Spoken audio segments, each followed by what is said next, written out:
board. Okay. So let's go back to 4.7 concluded. Regular ballpoint pen around here. Steal the one out of my compass. Okay. 4.7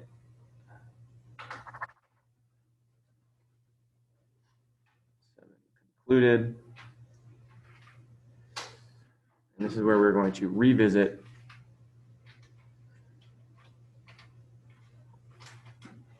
FTC1. So if you recall FTC1, that was what established the relationship between the antiderivative of some function and the area under its curve. Okay, so we had talked about, recall,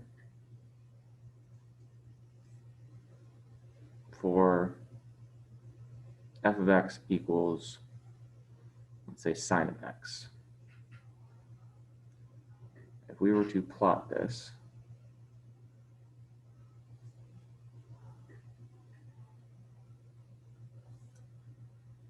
I guess I should have included more here.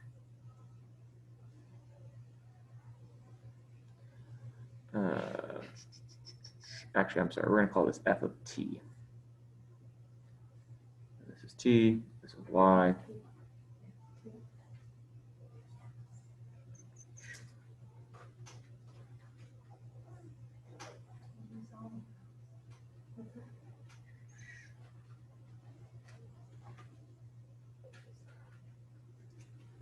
Okay, and you've got your sine curve. And what we had said was we could call some function a of x to represent the bounded region underneath this curve from some starting point that really didn't matter to some variable right boundary.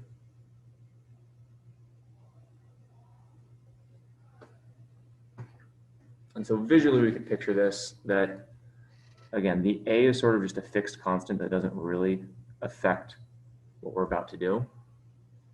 But then the function part of this, the thing that's changing, is where we put x. So that obviously if we put x here, that would be a different area, a different value of a than if we put x here. And so the area is a function of where x is placed.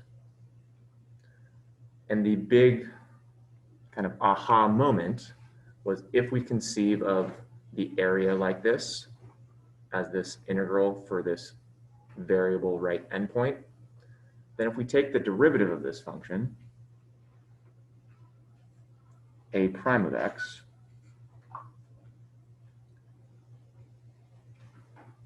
which we can also think of as d dx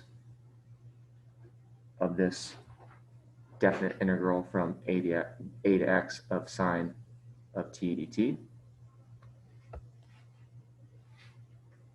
then this derivative is exactly the sine of x. Okay.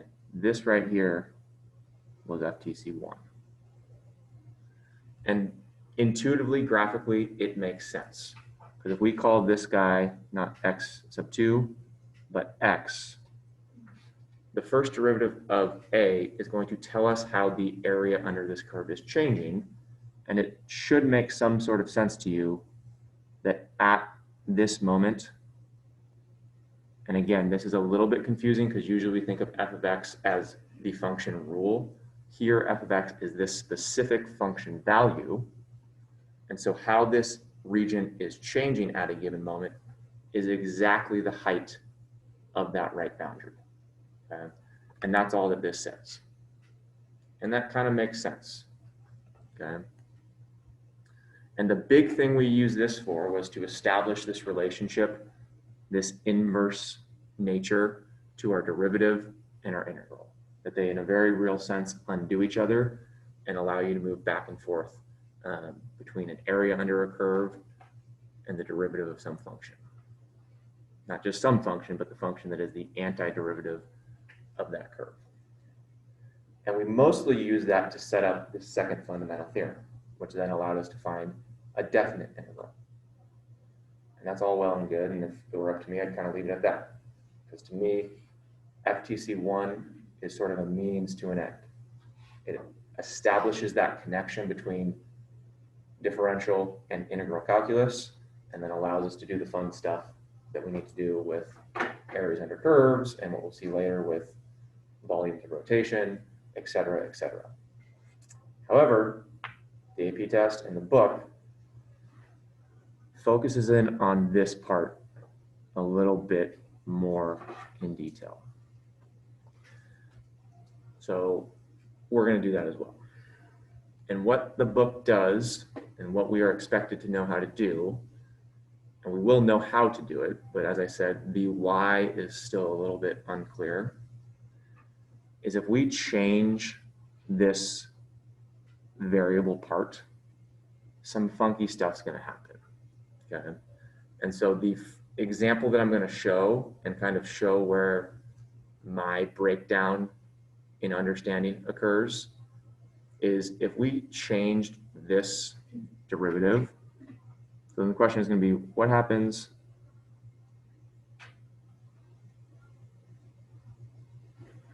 if upper limit is something other than just x?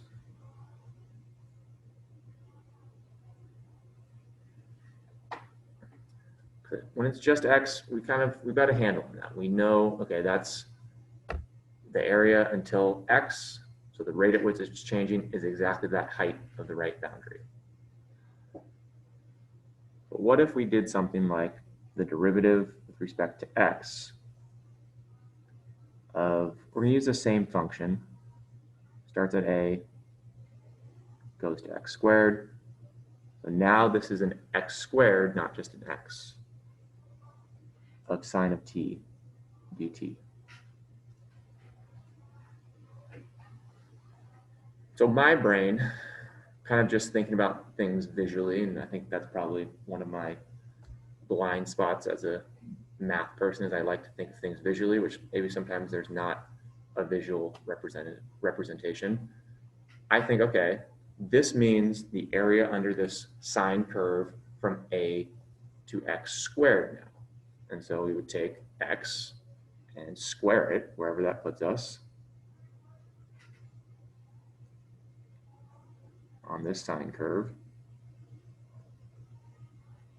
And now we're looking at an area defined by this a to x squared. And the derivative in my brain should just be, all right, whatever f of x squared is. That's just, I don't know, that's sort of how my brain processes that. But it's not. This derivative, and this is in a minute where we're just going to kind of give you the recipe on how to do this problem. Here's how this derivative works. You can apply this first fundamental theorem where you basically are just plugging in the x to your expression. And so this becomes the sine of x squared. And so you can kind of think of this as, okay, we're just plopping that in. But here's the part that we just need to kind of remember to do, is anytime we're applying FTC1 with this upper limit being anything other than x, we also need to chain rule. And so this will also then kick out d dx of x squared. And so the actual derivative here is 2x times the sine of x squared. And so I know that this 2x is some sort of correction factor for this derivative, but for the life of me, I just can't figure out where it comes from. Which, if my confusion is not clicking with you, that's fine. You don't need to be confused because I'm confused. But I don't see it. But this is the recipe. And so we'll kind of we're going to plug it and we're going to chain rule. And so when we see a problem like this, that's going to be the steps we follow. What happens, like, if, I mean, I know A is just an arbitrary number, but like, does the lower limit just not matter? To an extent. Okay. We'll talk about that with a couple of the examples we're going to do. Okay. The lower limit does not matter so long as it is a constant. And so, because again, this is talking about a rate of change. Yeah. With our simple example that we hopefully have some understanding of, how this area is changing at X is not affected at all, whether it starts at A or some number bigger than A or some number smaller than A. The change at this edge is happening at whatever rate it's happening, regardless of how big the area actually is. Okay, so the lower limit does not matter so long as it is a constant number. We will see some that we're going to have variables in both spots, and we'll talk about what to do there. But no, it does not matter. Specifically when we are looking at a derivative problem. It for sure matters if we're doing a definite interval. Yeah. Okay, so let's just jump in and do a couple. Let's do the recipe. So FTC1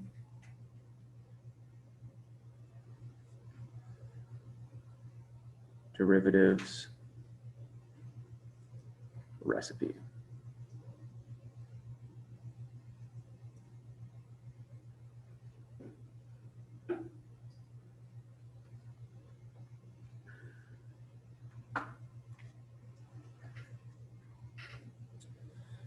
Step 1,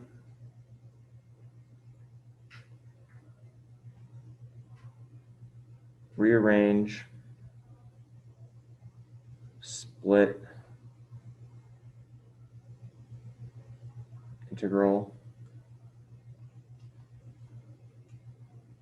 so that there is a constant as lower limit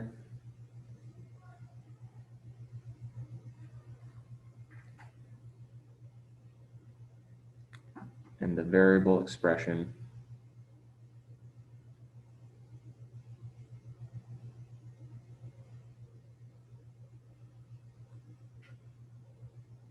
as upper.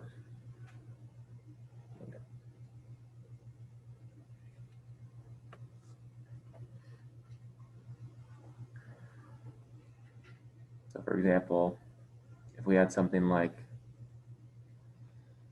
the integral from x cubed to 7 of, I don't know, cosine of t dt, dx of this. We always want the variable expression on top. And so we could rearrange this. You can always flip the order of integration by affixing a negative sign to the front of the integral. So this would become the opposite of d dx of this integral.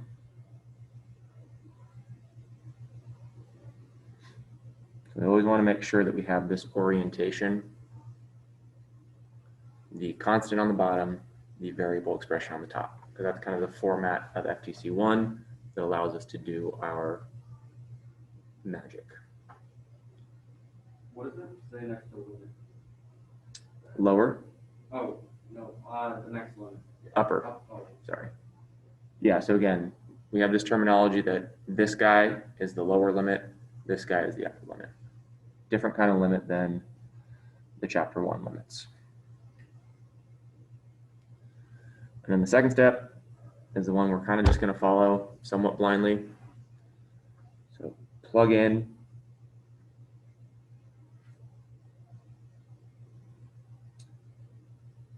upper limit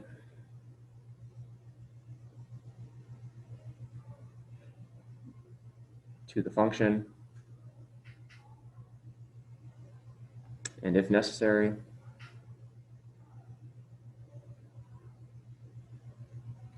chain rule.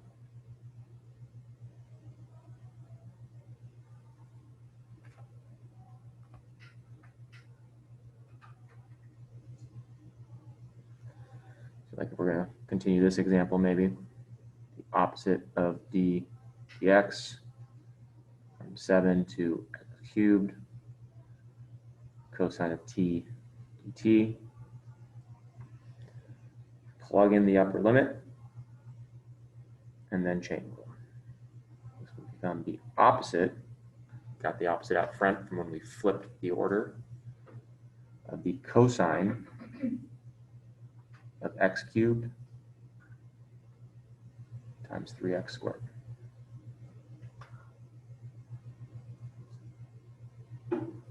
Chain rule.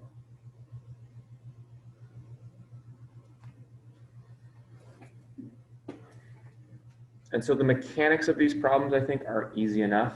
So hopefully I didn't mean to scare you about these problems. I don't think they're especially difficult to compute, but it just is a little bit bothersome that I don't fully understand. But it makes me feel good that Mr. Schwartzberg, who's far smarter and more experienced at teaching this stuff than I am, was also a little stumped on the rationale. You know, DAX company, kind of. All right, so let's look at a few examples and then hopefully have time to field questions from what you've already attempted in 4.7. I'll get you out of here, hopefully. What do I want to do? I want to look at my phone. Miss Rice sent me some good examples. They're not in the book.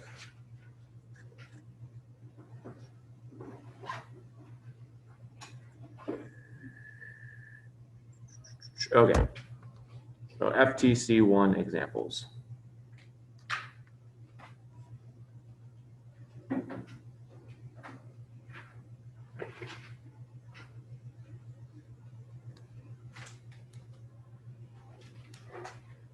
We'll call these like easy.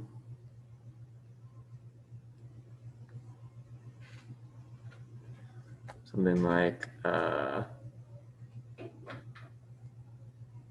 d dx of the integral from 0 to x of cosine t dt. We check our recipe. It says rearrange, split the integral so there is a constant as the lower limit and the variable expression as the upper limit. Constant, variable, I think we're good. Step 2. Plug in upper limit to the function, and if necessary, chain rule. So the upper limit is here. That's going to get plugged into our function. So we get cosine of x, and chain rule if necessary, not necessary. That's about as straightforward as it's going to get. Straight application of FTC Uno. What does this solve for? With it. Like what does the cosine x mean? So in this case, it's what we can kind of intuitively understand.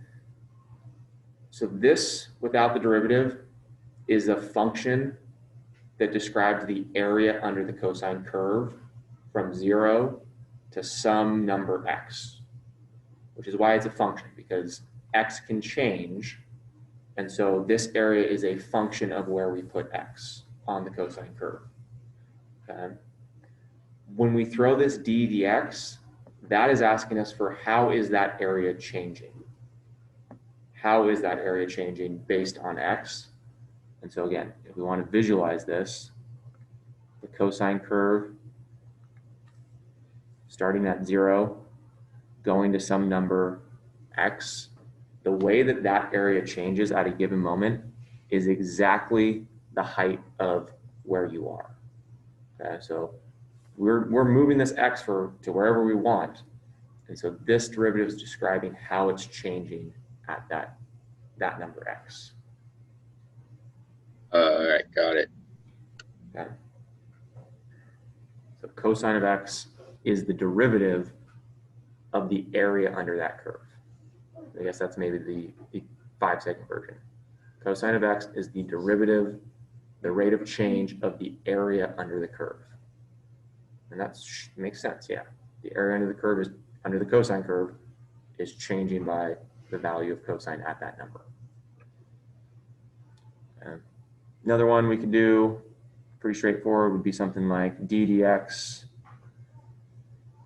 of the integral from, let's say, 7 to x of the square root of t dt.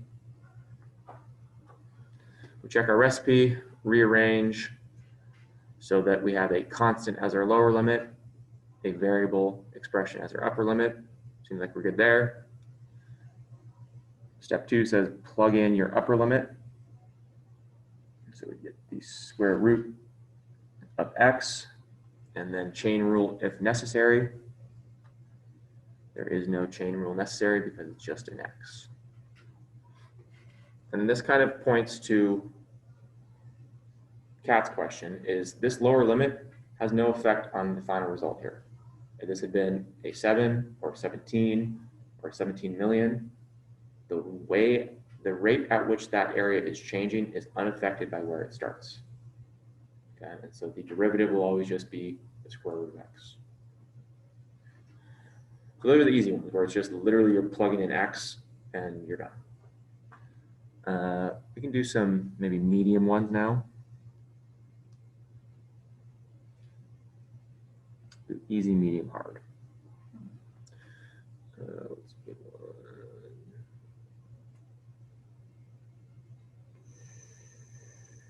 Yeah, let's do like kind of a repeat of what we just saw, but it's okay. D dx of,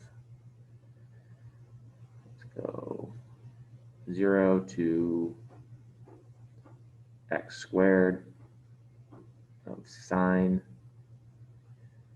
of t cubed dt. So our recipe says, step 1, make sure that our integral is set up with a constant as our lower limit, some variable expression as our upper limit. Check, check. Then step 2, plug in that upper limit, and then chain rule if necessary. This would become the sine, or plugging in x squared for t. This would be x squared cubed. We just plugged it in for t, so t is being cubed. And then the chain rule requires that we have a 2x, the derivative of x squared. And so this becomes 2x times the sine of x to the 6th.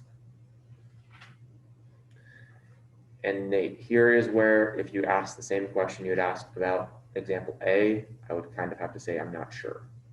It should, I mean, based on what we're doing, it should still describe the change of the area under this curve. But in my brain, it's a little less clear as to why.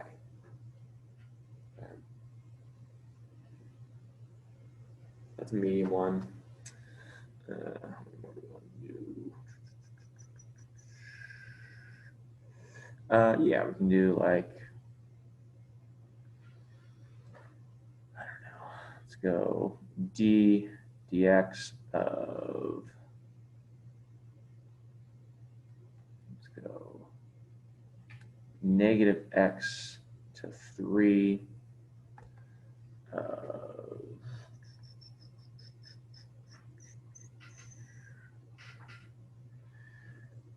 let's do 1 over t. Okay, so here step 1 says make sure that our lower limit is a constant and our upper limit is a variable expression. That's not the case here. So we need to apply the flip of our integral. So the opposite of d dx from 3 to negative x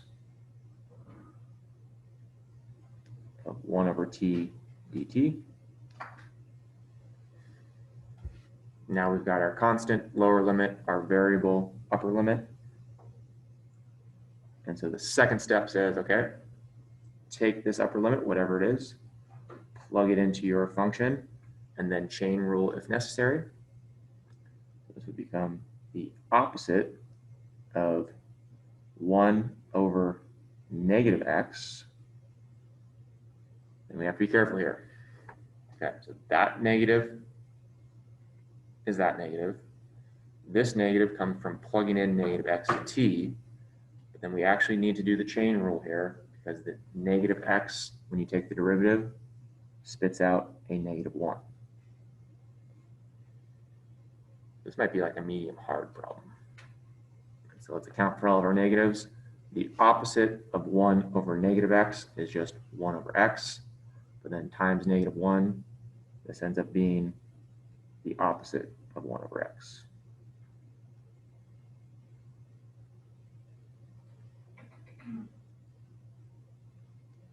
Oh yeah. The actual computations here are not mind-bendingly difficult if we just follow those steps. Pretty straightforward. Okay, and then let's do 1 or 2 hard ones. So easy, medium, and now hard.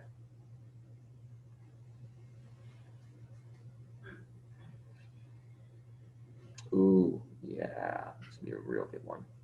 Okay, we'll probably end here. This is going to be A, B, C, D, E. Is that the next letter? Hope so. So d dx of the integral from negative x to the square root of x. And we're like, what? And the function we're looking at is 5 over t squared. So much good stuff going on here.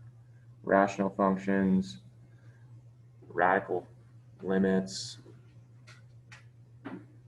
Okay, so step 1. We need to somehow turn this into something that has a constant lower limit and a variable upper limit.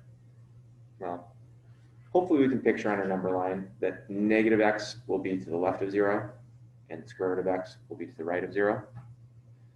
And so the first thing we're going to do is split this into 2 integrals being added together. And so we'll call this d dx of the left part, which is going to start at negative x and end at 0.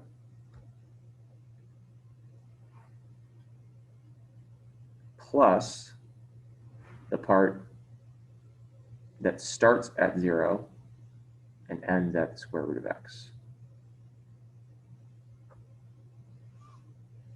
This is a totally legal move that if you have some long interval, you can split it into smaller parts, add them together, and still get the same thing.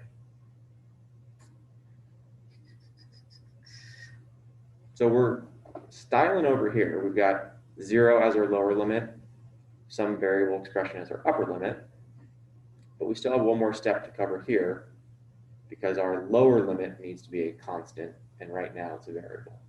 And so we'll pull the flipperoo trick where we can switch the order of integration so long as we throw a negative out front. And so this will become the opposite of d dx of the integral from 0 to negative x of 5 over t squared dt. And then I am going to do something that will maybe help us. I'm going to rewrite this upper limit here. Instead of the square root of x, I'm going to put this as x to the 1/2. I think will help as we compute this. This is a dt.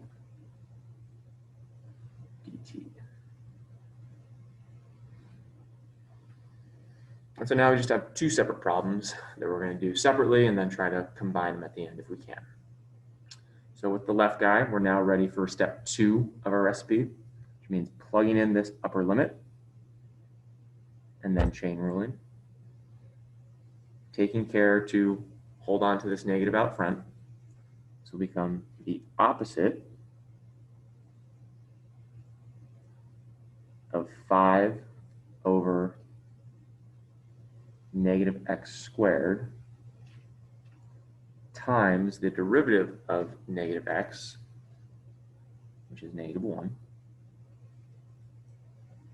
plus, similar move over here, take this upper limit, plug it in for t, which gives us 5 over x to the 1/2 squared.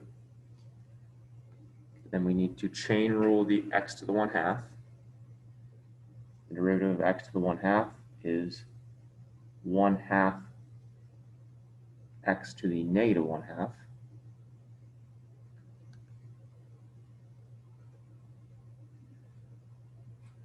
And then we just clean up our mess. Negative x squared is x squared, times -1 is -5 over x squared, but then times -1 is a positive 5 over x squared. Here, let's see what happens. We get a 5 over x here. That will turn into 5 over 2x, but really this is 1 over x to the 1/2. So this will turn into 5 over 2x to the 3/2. Get x to the first over here. When we throw this down into the denominator, x to the 1 times x to the 1/2 gives you x to the 3/2. And I think that's a fine place for us to finish that problem. So, questions about the procedure here?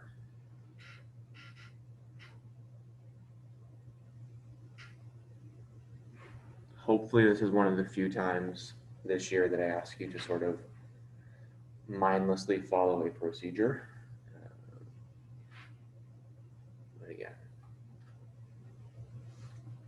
this strikes me as a time in calculus that we ask you to do something that we just do that because somebody did it at one point and now we just pass it on generation to generation.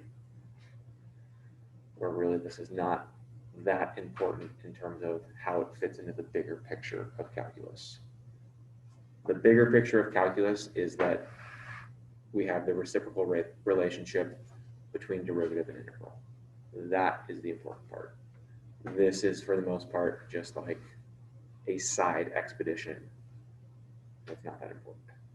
But it will likely show up on your test next week, and I'm told it's quite likely to be on the AP test. So, questions, thoughts, feelings, specifically about 4.7 concluded, and then I will open it up to questions about life in general and 4.7 homework. Nothing. Okay.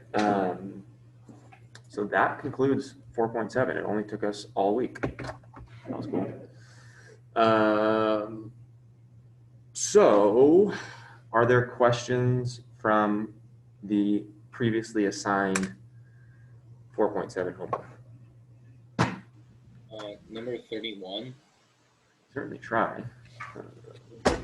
31. Oh, but I'm doing 13.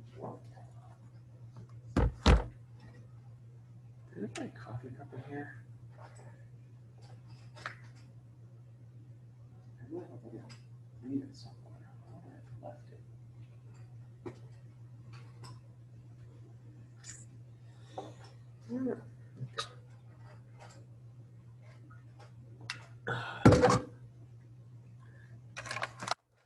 Four point 7.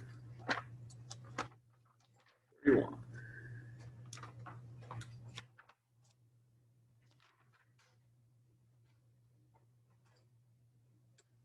Yeah, let's do it. Dude. Okay. So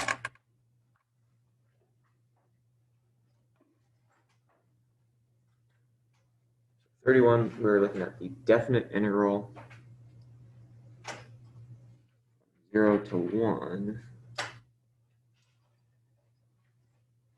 The sine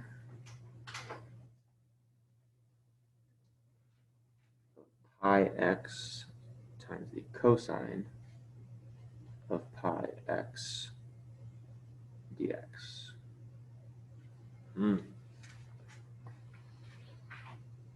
So I'm thinking maybe there's a u sub in here, but then it doesn't really fill me with that kind of warm and snugglies. Who asked this question? Mario. What's that? James. Mario. Did you try a u sub? I thought I asked it. James, you asked? Yeah, Did you try a u sub? I did, and it didn't lead anywhere. It didn't cancel anything out. Yeah, well, let's see. My inclination is let's just try a u sub and see where it gets us, and then we can maybe fake our way to something. If we call u the sine of pi over x, then that would make du the cosine of pi over x. And we got to be careful here because there's actually a chain rule that happens. Let's back up. Du dx would be cosine of x times pi, because this is a composite function in here, which means that du is pi times cosine of pi x dx, which means that dx should be du, I think this will work, maybe not, I don't know, du over the pi times cosine of pi over x. Yeah, I think you're just going to end up with a 1 over pi out front. But let's see. And so this turns into the integral from 0 to 1. We said that sine of pi over x we're going to call u times the cosine of pi over x. Dx is this quotient of du and the cosine of pi over x times pi. And so we do get kind of a happy magic moment. Cosine of pi over x, cosine of pi over x. So then we can write this as 1 over pi. We're left with this pi that doesn't cancel out. So that gets factored out. Times 0 to 1 of u du.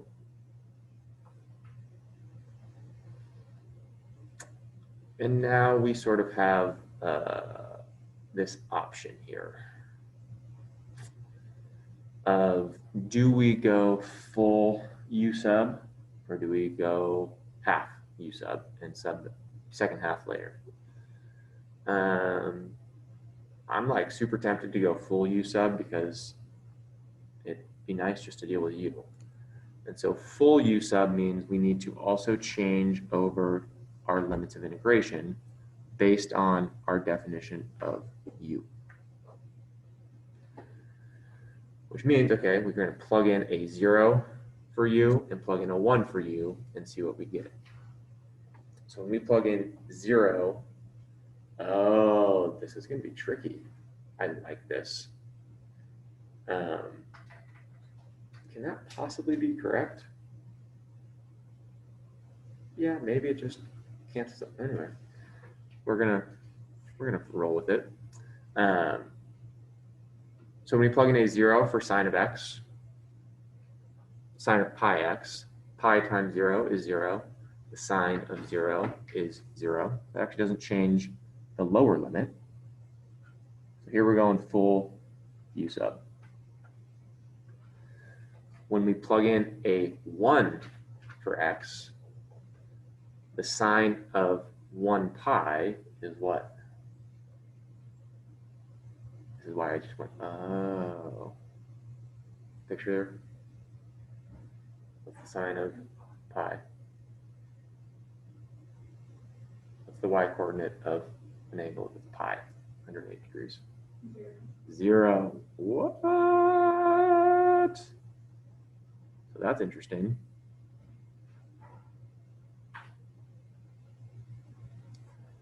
Because what's the integral of anything from not just 0 to 0, but a to a? Is there any area under the curve between 0 and 0? No. And so this turns into, we don't even, I mean, I'm not going to do it because we don't need to. Or maybe I should. I mean, we don't even have to do the integral here. Like, we don't need to say, oh, this is, let's just do it to show you that it actually works. So this, if we integrated this, this would turn into u squared over 2 from 0 to 0 times 1 over pi. Well, that's just equal to 1 over pi times 0 over 2 minus 0 over 2. 0 minus 0 looks a lot like 0. So that integral turns into 0. And so my hunch is, and I want to itch this hunch, I don't think that's an actual saying, scratch this itch, is that if we were to plot this sine times cosine function between 0 and 1 must have a positive section and a negative section that perfectly cancels out. Let's see. Because yeah, that's a disconcerting result. We don't expect to get nothing when we integrate, but sometimes we do. So let's see. Or at least I'm disconcerted. So second pi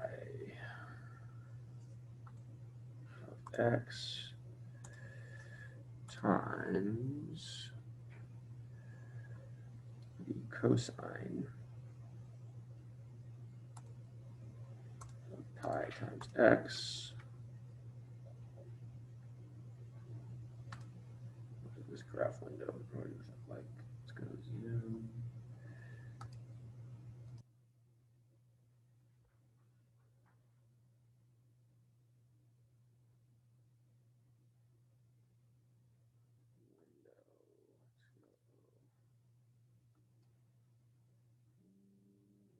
Negative, let's just go 0 to 1 for our x, and we'll go negative 1 to 1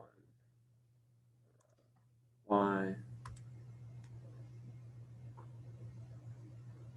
See that? There we go. Huh.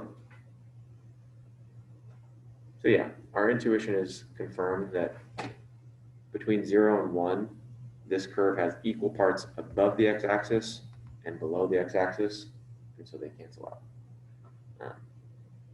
And this is, again, this sort of hiccup that I've been mentioning, that it's not a perfect analog to call this the area in terms of a geometric space, because clearly the area of these two regions as an actual space is not 0. Right? It's double whatever this area is.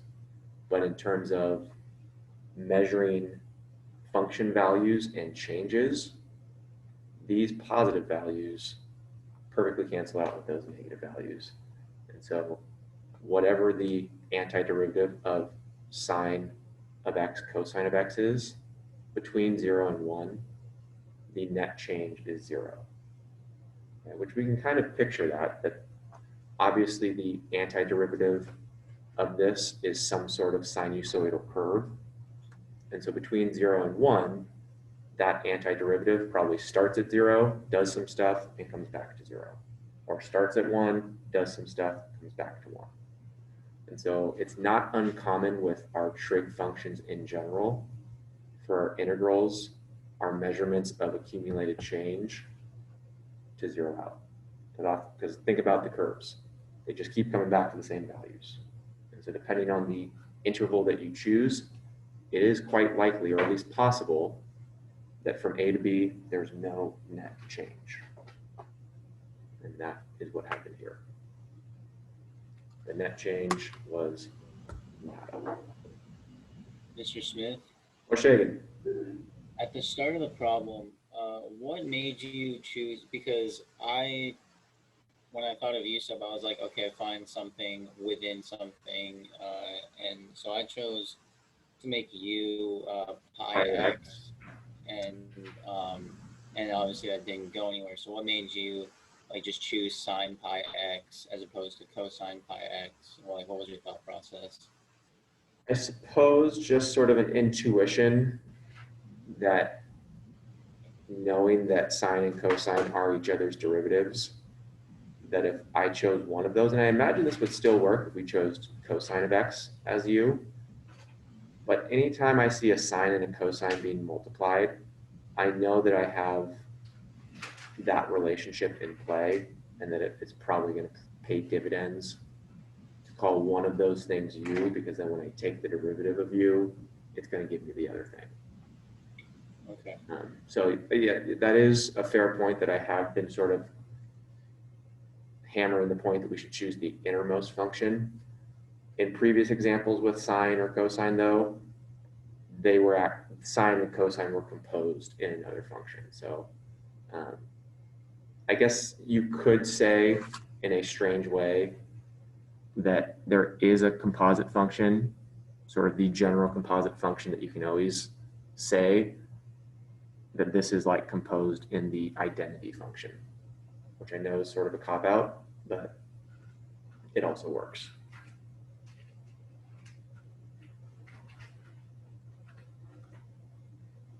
Can you do another one? I can try, sure. 46. 46, uh-oh. Me then. An exercise is 45 through 48. Find the average value of the function f on the interval from a to b. In exercise 45 and 46, find the value of x at which the average value occurs, and describe the geometric interpretation of the result. Yeah. So this feels like a 4.6 problem, not a 4.7 problem. But I imagine now this will be made easier by the fact that we have the definite integral. But maybe not. So 46 says that f of x is equal to 8x minus x squared. And we're looking at some interval between a and b, where a and b is 0, 4.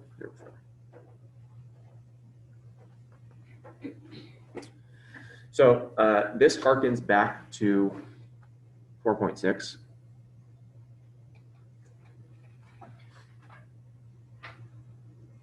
Where we said that the mean value theorem promises that if you have some definite integral of some function on some interval between a and b, somewhere in this interval from a to b, there is a number c that if you were to find the function value at that number c, and then treat that as like the height of some rectangle whose base was the length of that interval, which we could find quite easily by taking the difference of b and a, this area of this rectangle matches up perfectly with what is probably a non-rectangular area of the area under this curve between a and b. And then more to the point, that this value f of c is the average value on that interval. And here we're going to specify that c is included in that interval. And so another way of stating the mean value theorem is by rearranging it and saying there exists this c such that f of c is equal to the integral from a to b of f of x dx divided by b minus a. And this is what we call the average value. But now this will be a much easier thing for us to do because this definite integral, we can throw the second fundamental theorem of calculus at it and find what f of c must be. So that's what we'll do. We'll say that Do that last section then, when we had that. we were using only definite integrals that were either geometric shapes we could compute or had come from previous sections that we had done the dirty work of. Give it to you, right? Yeah. So now this opens up, and this is what you'll actually see on the AP test, is now that we can do definite integrals, these are much more accessible problems. And so for our problem, we're going to look for some c on this interval from 0 to 4, such that it's equal to the definite integral from 0 to 4 of 8x minus x squared divided by 4. The 4 coming from the length of this interval. And then we need c inside of that. So we integrate. We'll call this 1/4 instead of divided by 4. 4x squared minus x cubed over 3 from 0 to 4. I just took the antiderivative of 8x minus x squared, 4x squared, and x cubed over 3.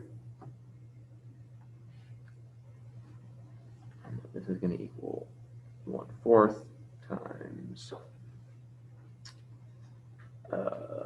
4 times 4 squared minus 4 cubed over 3. Are we all okay with the fact that if we plug in 0 to this expression, it's 0? We don't need to do the second part where we subtract this part with 0 plugged in. And so this turns into 1/4 64 minus 64 thirds. So that's going to be, what's 2/3 of 64? 48? Does that make sense? Because if we're taking 64 and we're taking away 1/3 of 64, we should get 2/3 of 64? Okay, so that's going to be 48 times 1/4, which turns out to be 12. So it's important here not to lose sight of what we're actually finding. 12 is this average value. But they want us to know, where does that average value happen? So in other words, we need to know, so this is our average value.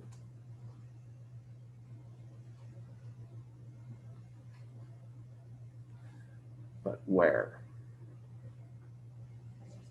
What's up? It's actually 10.66666666. Like the actual value. So where did I screw up? I mean, you're close, but Not that close. So It's one- not 48. 64. Yeah, it's not 48.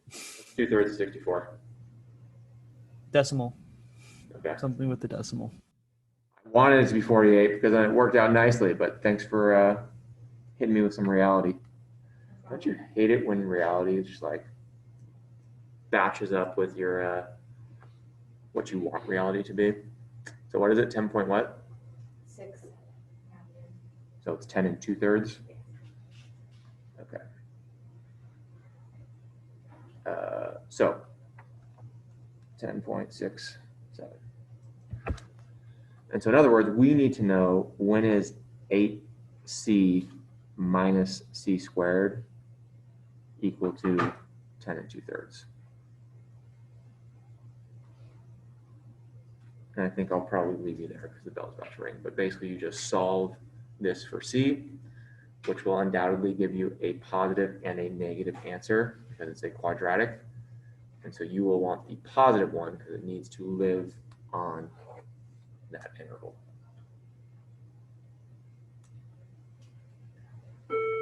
Look at that. So I will put on my to-do list today to post those assignments, which hopefully we've already made good headway on. We are here on Monday. Remember, we are here on Monday, not physically, but virtually.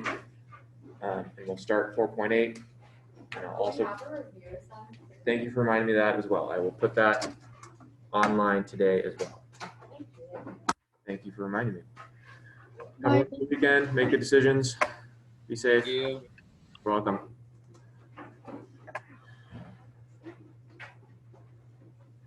Mr. Smith, Welcome. What's up? for the 0 to, or the integral from like 0x squared sine t dt, Mm-hmm. for the, when you make it 2x sine x squared, like if you plug that back in and you make the integral from like 0 to x, it's the same as if you take it from 0 to x squared of the sine t dt. Like, I So don't know, time. so I don't know. Okay, so the integral from 0 to x squared of sine t dt is the Okay. same as the integral from 0 to x of 2t sine t dt. So like, Oh, okay. Okay. I see what you're saying. So that could just area is the same. yeah. So it could just like like maybe when it's what the upper bound is x squared, like sine t isn't the actual function and 2t sine t is, if you're trying to make the like intervals on like normal x's. Okay. Like I think it might just like normalize the mind function or something. Okay. That makes sense. And I think that's sort of what Mr. Schwartzberg and I were trying to figure out. But still the why is a little unclear. But I like that you actually figured out that matches up. That's helpful. Yeah. Cool. All right. Thank you. Yeah, thank you.